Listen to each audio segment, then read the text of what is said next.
Hurt feelings are very demanding as they turn into grudges against various people who we have to keep track of. Who are we allowed to smile at? Who are we going to spend time with? Who are we going to volunteer our energies in the community with? Typically, hurt feelings come from one of three different categories. Hurt feelings come from miscommunication, us becoming comfortable as the victim, and the efforts of mean people. These three categories pretty much summarize all of the hurt feelings we have experienced and will experience. More often than not, we can decide that we're going to let it be a miscommunication. We don't really have to know the intention of exactly what happened. If we decide it was a miscommunication, that's our interpretation. We can sort through it as much as possible, but regardless, we can let go and move forward. Now, becoming comfortable as the victim. This one is pretty deep-rooted and can have to do with things that go far back into our family dynamic, patterns we've seen, examples of the adults in our life as we were growing up, as well as our previous and possibly current relationship. If we have felt that we were the victim, maybe legitimately so, it might be the role that we commonly find ourselves in. We may choose to enter certain communications, certain interactions, knowing we will be the victim. And so regardless of what takes place, we are watching and waiting and anticipating how our feelings are going to be hurt. And so they always are. Becoming comfortable as the victim, once we've started to have that realization, then we have the opportunity for some self-reflection. How is that working for us? How is that not working for us? And what could we take charge of to kind of adjust that and make it look different for us?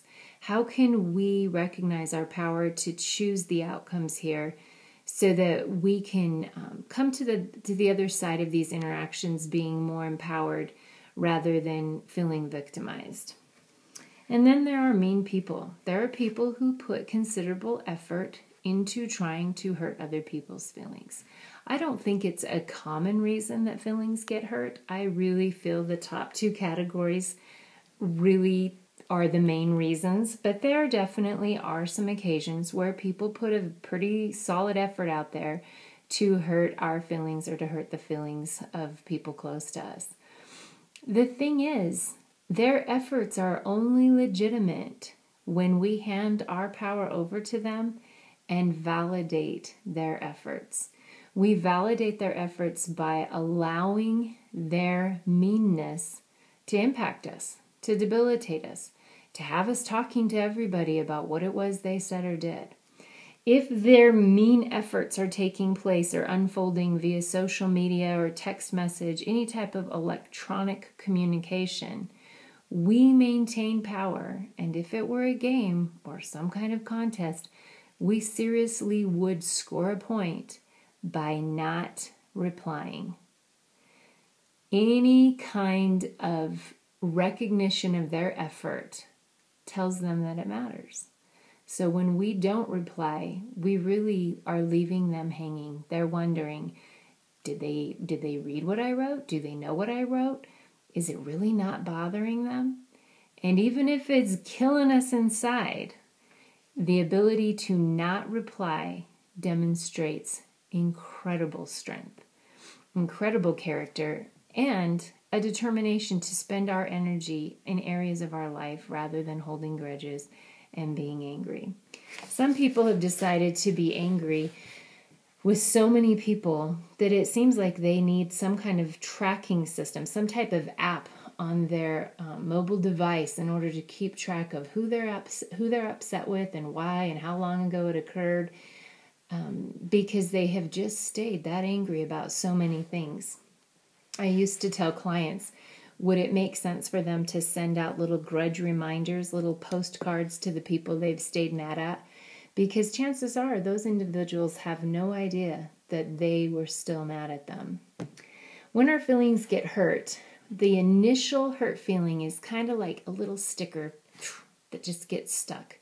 Little tiny sticker. It's not too painful, but we notice that it's there. It's irritating. We're not sure why it's there or what it means.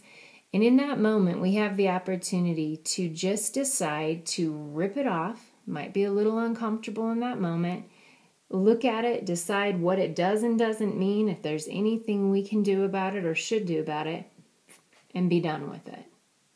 Now, if that sticker gets on us and we decide we want it to be there and we want it to be more than just a little sticker, then we talk about it. We talk to other people about it. Can you believe that they did that? And then they did this, and we can make it thicker and deeper and stickier, and it covers us, and pretty soon it's pretty difficult to take off at all because we've involved so many people, and we've probably turned it into so much more than it ever was intended to be. And so with those hurt feelings, we need to decide if we're going to quickly be done with them or if we're going to let them fester and turn into so much more. Hurt feelings can take place in groups of friends. I spend time at the junior high working with the students there. I spend time working at a clinic with clients in a therapeutic setting. And it knows no bounds, from very young children to people, in their elderly years. Hurt feelings is definitely a dynamic that impacts the relationships they have.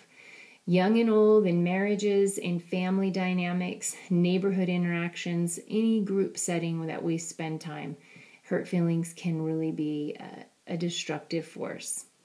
So here's hoping that we can tap the beauty found in not having our feelings hurt, especially moving past it as quickly as possible. We're all human. There's going to be some pain in our interactions, but choosing to move past them as quickly as possible. We can find the beauty in that. Paraphrasing Roald Dahl, he, in his book, The Twits, makes clear that mean people cannot be beautiful and happy people cannot be ugly.